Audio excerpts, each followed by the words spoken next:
What's up, people? Hello, hello, hello, hello. Happy post-Halloween. It is November. Crazy, crazy, crazy. I think last week I talked about the election. Maybe I did. I don't know why, because it's tomorrow. It's not today. Yeah, so, I'm recording this now the day before election. So tomorrow is gonna be a crazy night. Hope you have fun watching it. You should have a viewing party for both celebratory reasons and also possible uh, consoling in case you need an emotional support group. Okay. It's good to have buddies there and snacks, and you can feed your either sadness and depression, or you can feed your jubilee and celebration. Good times. All right, let's get to this. Some of you might not watch this at all until you're done with SA2. Some of you might still be writing it. I didn't really say that. I kind of say that the due date's not really till tonight, anyways, Monday night, because I'm not going to start grading them till tomorrow. And while I want to start grading them all tomorrow, I also have just a lot of school work to do, and I have meetings, and so last week I was like, oh, I'm gonna start grading them right away, and I might get through them all. And I think I was way over zealous about that. Okay, so this is still probably gonna take 2 weeks. 2 weeks is what I'm telling you. That is my guarantee. They will be guaranteed to be done, graded in 2 weeks. And by 2 weeks, I mean like next Friday. So like this week and next week. I won't go beyond next Friday. I will do everything to make sure that next Friday is the date that that the last person will at least get theirs back. Okay. So that's the latest 2 weeks. All right. So and you're talking we're done with SA2 and we're already starting SA3. Okay. And so I'm gonna go over it. I'm done teaching new ideas. For SA3, there's not really anything new. It's putting it all together, putting it all together. Okay. SA3 deals with your memoir. I hope you read your memoir. I hope you finished your memoir. I hope you're done with your memoir because you're writing about your memoir in SA3. Okay. So let's get started.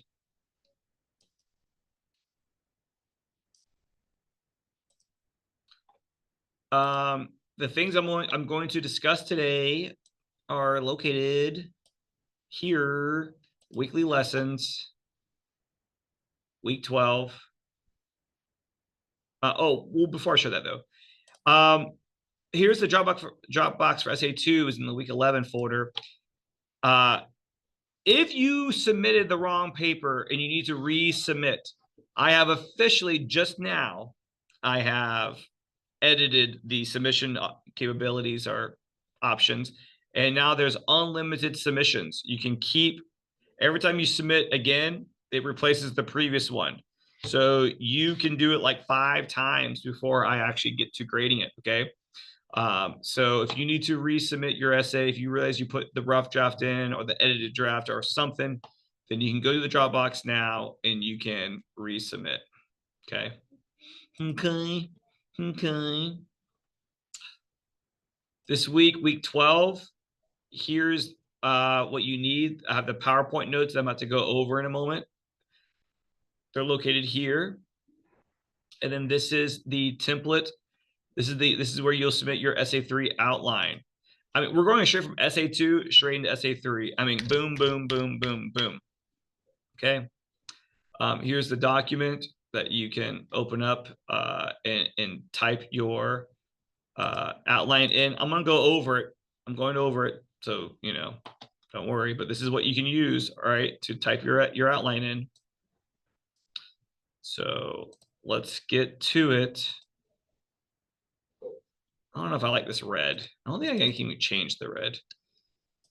It's a little bit like, but I don't want to change the rest of this of the template. Sorry. Okay, if the red is shocking for you, it is what it is. Quit your whining. Oh wait, I'm whining. You're right. Sorry, I'm talking to myself. Voices. All right, argumentative writing. Here we go. SA3 assignment. You'll be writing an argumentative essay about or using the memoir you read. Actually, it is just about your memoir, and it'll be using the memoir you read. You're going to pick a main topic from your book to research and argue how it impacts people's lives. This essay is both about your memoir and it's about, like, in general, people. Okay. You're going to utilize some of the following strategies. Narrative. There's going to be a opportunity for you to talk about your own personal relation to this if you want to.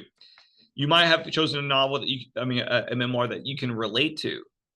So let's say you chose I'm Glad My Mother Is Dead, and you had a weird, abusive parent. Well, then you might write a narrative paragraph.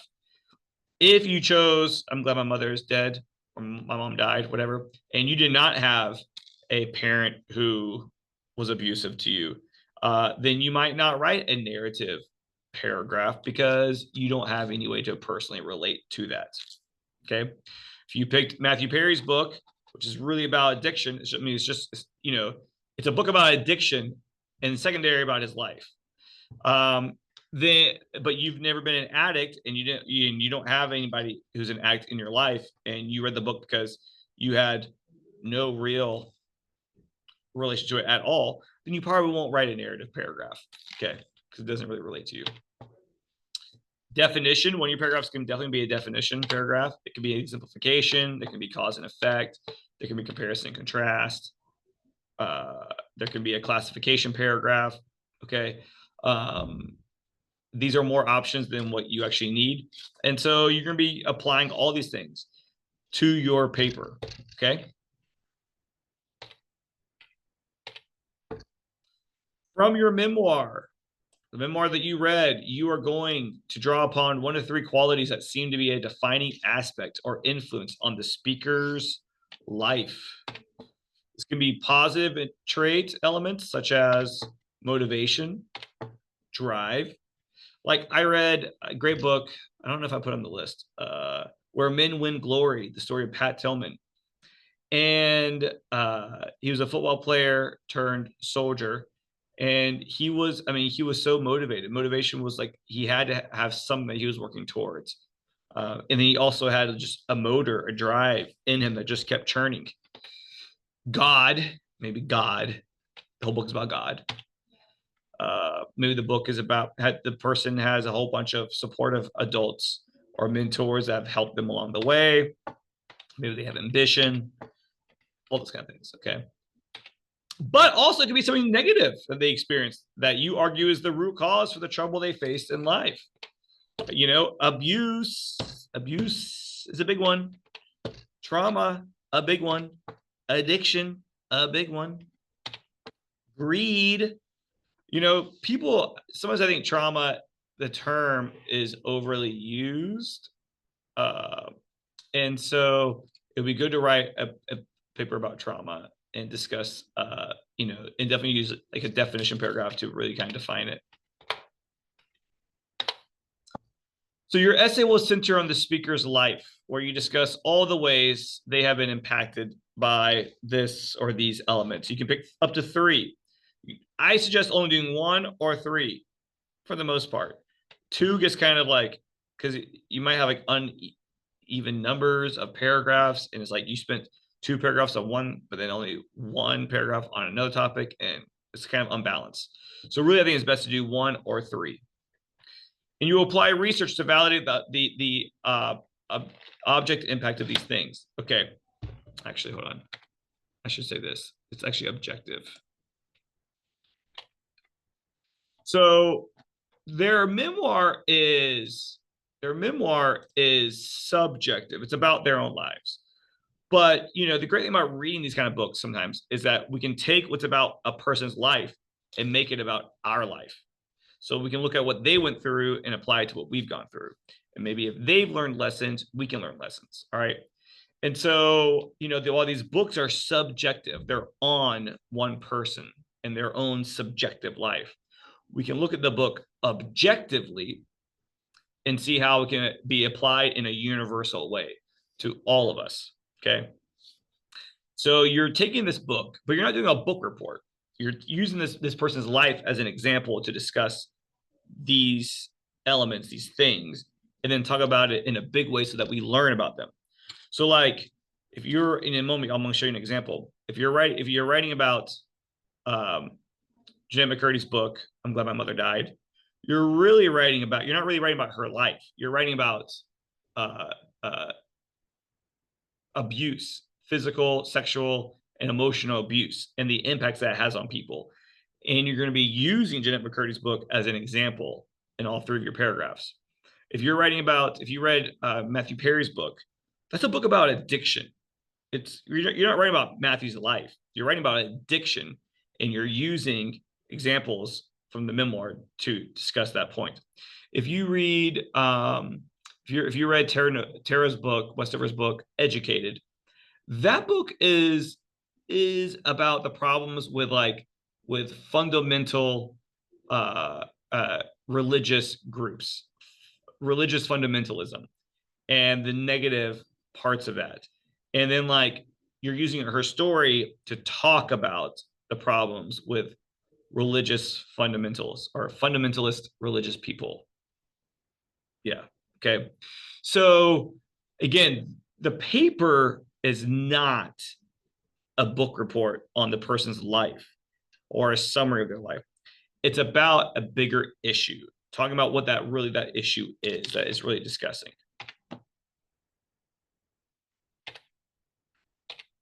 Okay. Your essay will be graded on the following requirements: 1,400 words or four full pages, not including works cited. MLA formatting. 1 primary source, which is the memoir you read. You have to talk about the memoir that you read, and it has to be in your works cited page. 3 secondary sources. This is the research that you pull to use to talk about your memoir. You're going to have to use at least 6 integrated quotes, 1 from each secondary source, and then 3 from your memoir. Every paragraph is going to have 2 quotes, and I want to show you this in a moment. 2 quotes: a quote from your memoir and a quote from your secondary source. And then, of course, properly written parenthetical citations, works cited page, all that kind of stuff. So weeks 12 through 16, the rest of the class, we have 4 weeks: 12, 13, 14, 15, 12. 14. Oh, look at that. Actually, we have 5. What a dork. Okay, here we go. This week, you should read chapter 14 on argumentation. And then you're gonna figure out your topics from the book, your memoir, and you're gonna write an outline. Next week, we're gonna discuss, I'm gonna give you time to find 3 sources, and you're gonna write what's called an annotated bibliography. Then you're gonna draft your essay in week 14. Thanksgiving break, there's nothing required. There's nothing required. Now, I mean, of course, you can use that time. If you have missing papers, if you didn't turn in essay 1 and you end up not turning in essay 2, you can turn those in during Thanksgiving break. Thanksgiving's up to you. There's no required work or lecture during Thanksgiving break. It's like by law, okay, school law. So, and then you have the final week up till December 8th to turn in your paper. So you have plenty of time to write a high quality and well-researched essay. All right, so some of you might be asking, what is an argumentative essay? So the argumentative essay is a genre of writing that requires the writer to develop a topic via researching credible sources, create a clear, concise, and defined thesis statement that occurs in the first paragraph of the essay, construct body paragraphs that include evidential support. That's just your research. Okay. So, I mean, you are providing an analysis, an interpretation, and a discussion on the topic that you've chosen, and discussing how they impact people. Okay. That's essentially an argumentative essay. Some argumentative essays are very aggressive. Others are just talking about things that are not absolute facts. Any essay that is built on interpretation and trying to convince people of certain ideas is an argumentative essay. Okay, so if you are talking about how cement powder turns to concrete when you add water to it. That's not an argumentative essay because that's just a fact. It's fact. If you talk about if you just simply talk about what a drug does to a person's brain, the impacts, that's not an argumentative essay. But if you're saying a person should avoid this drug because these are the things it does to your brain, well, that's an argument. Because you are providing an example, you are providing an opinion. You think people should stop using the drug because this is what it does to their brain. Okay. Just saying what it does to one's brain is not an argument because that's fact. That's science can prove that. Saying whether or not we should do it or it's okay to do it, it's not that big of a deal to do it. God loves it when we do it, or God hates it when we do it. Society, we should not legalize this, or we should make it illegal. These are all opinions, interpretations. And so those are arguments because it's not fact. That's not a fact. Your opinion on something is not a fact. The actual effects of what something happens is a fact, but you deciding on whether that's good or bad is an argument. Okay.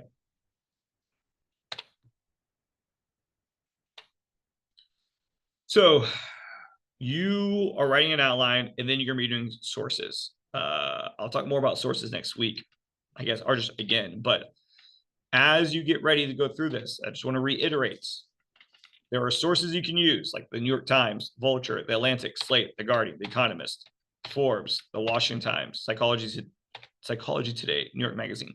And next week, I'm going to talk about the online library. Okay. But things you cannot use: Wikipedia, dictionaries, online encyclopedias, .com organizations, Fox News, CNN News, sources without authors. These are things I do not want. I do not want these. If you're going to do medical stuff, it needs to come from the resource library, which I'll go over next week. Okay. I'm going to add on here things like, what is that? Oh, I can't think of it right now. Like WebMD. No, I'm not taking WebMD. Okay. But this is more for next week though, really. Actually, all of this is really for next week. Oh wait, no, I guess not, because you're writing an outline this week, so you are going to be doing some research. Yeah. Okay. All right. So supportive research. So research that directly discusses your memoir that you read and the issue you are discussing. Okay. So example, let's say you read Angela Davis's memoir. Okay. You might say something like, Angela Davis wouldn't have had the revolutionizing life she led if she hadn't moved to New York City as a teenager, which was prompted by the racial terrorism of the South. All right. So from this article by Linray Bakar, we knew that the role of the police was to protect white supremacy. Okay. This is from an article by The Guardian. So, okay. And then we have this quote. Davis was friends with some of those who died in the 16th Street Baptist Church bombings in 1963, a Ku Klux Klan act of terrorism that killed 4 girls and for which no prosecutions were brought until 1977. This event led her parents to sending her to New York City. Okay, so this quote is actually about Davis. This research is about Davis, okay? And that's fine. You can use this to argue your point that because of the local racial terrorism of the South, she had to move, okay? And so you can have a quote from her memoir, and then this quote right here. And this is supportive research because this quote is actually about the memoir that you read. But then you can also find what's called topical research, research that indirectly supports your analysis because you are applying the information to your interpretation. So, example, neighborhood attainment outcomes for children of the Great Migration. Now, her family moving from the south to the north is part of the Great Migration. Okay. And so this quote, we find that Black and white second generation migrants tend to live in more socioeconomically advantaged and whiter neighborhoods than Southern stayers, although these advantages are partially explained by the characteristics of second generation migrants and their parents. Moreover, Black second generation migrants in the North are more successful at converting higher socioeconomic status into improved neighborhood outcomes relative to those who stay in the South. So this one is not about Angela Davis, but we're applying it though. Okay. The point of this is that she was able to, when they moved to New York, her parents were able to make more money. I'm sorry, she was went to live with a Black family in the North, and that family was able to be more economically secure and eventually send her to college. And so I can make the point that Angela Davis might not have gone to college if she stayed in the South, where the neighborhoods were less financially secured. Okay. So while this quote is not about Angela Davis, I apply it to Angela Davis, my memoir. Okay. Cool. So you want to outline your essay with quotes. Okay.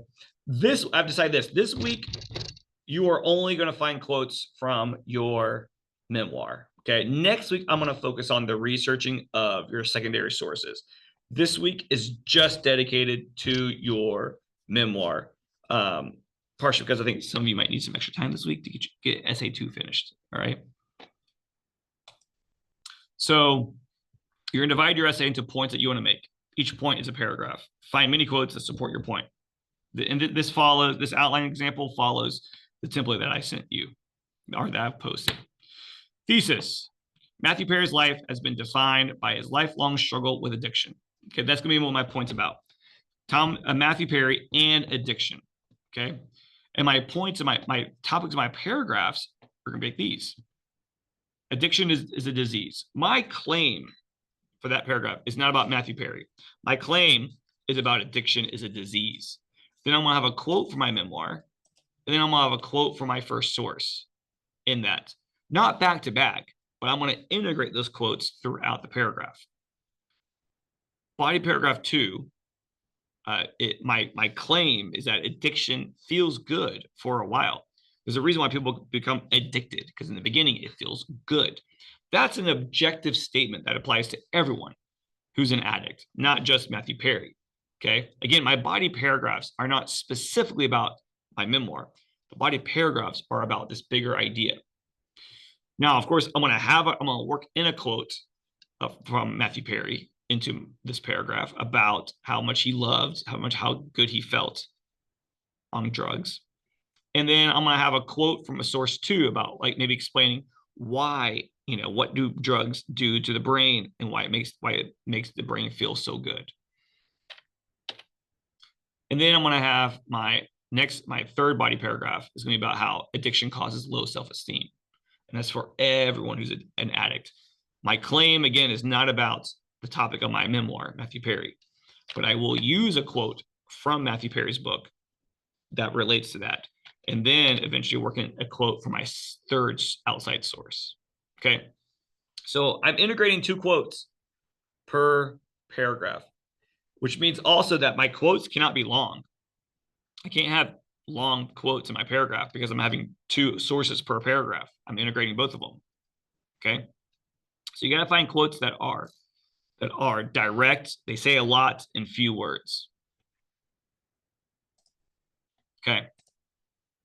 And you should definitely keep track of your addresses, which will be useful for the works cited page. Okay, so your outline for this week, okay? For this week, you only need to focus on the primary source. Primary source. Primary source. We'll find secondary source quotes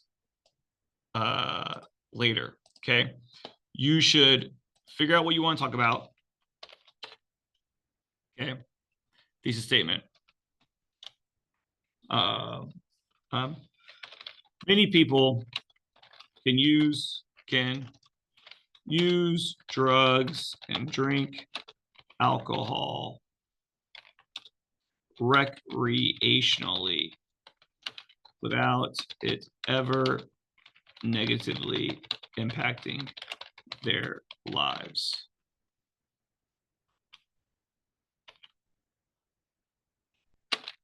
While other people have a genetic disposition to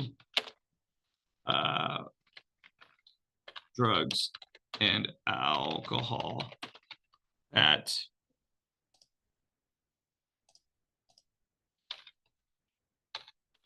sets off a lifetime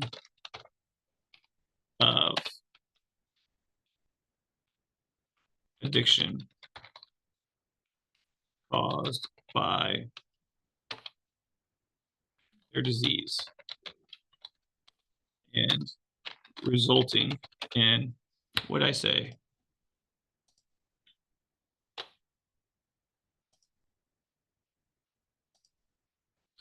resulting in low self-esteem despite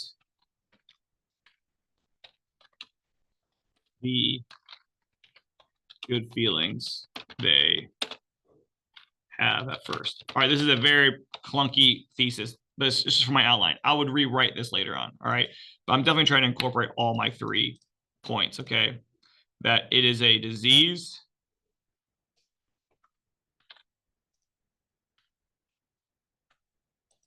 It's a disease. Low self-esteem.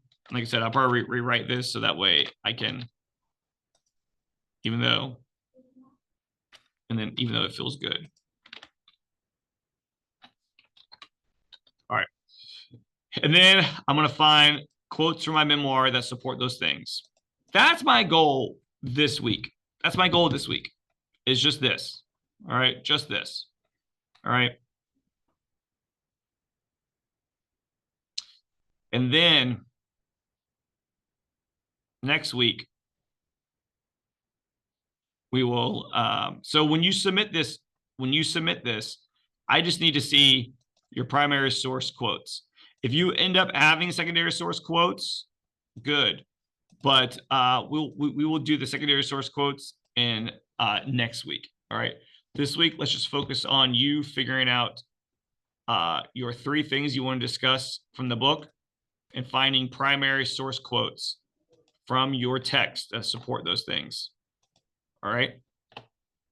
I had 4 points on this one. You can add 4 points if you want, but if not, you just have 3 points. Okay. All right, cool. Well, that makes sense, y'all. That is everything. It's a short lecture this week because you just, right now, I mean, it's just work. It's just work. It's no more, it's not a whole lot for me to talk about more other than what you're doing and kind of help you understand how to submit this stuff. All right. So this is just putting it all together and just doing all of it and doing it well. Okay. So if you have any questions, let me know. I'll be around. Check you later. Peace out. Yo, yo. Au revoir. Happy election.